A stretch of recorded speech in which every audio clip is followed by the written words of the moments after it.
Welcome! In front of me I have HUAWEI Watch Buds, and I'm gonna show you how to soft reset or force restart this watch.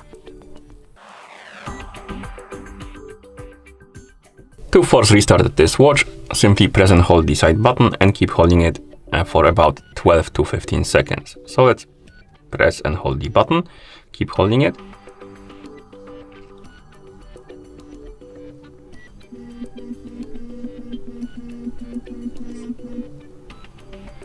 Once the screen turns off, keep holding it for a second or two, and then you can release it. Or when you see the HUAWEI logo, you can also release it. And then wait until the watch is done rebooting.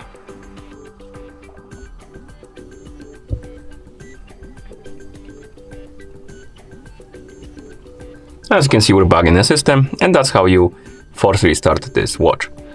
Thank you for watching. If you found this video helpful, please consider subscribing to our channel and leaving the like on the video.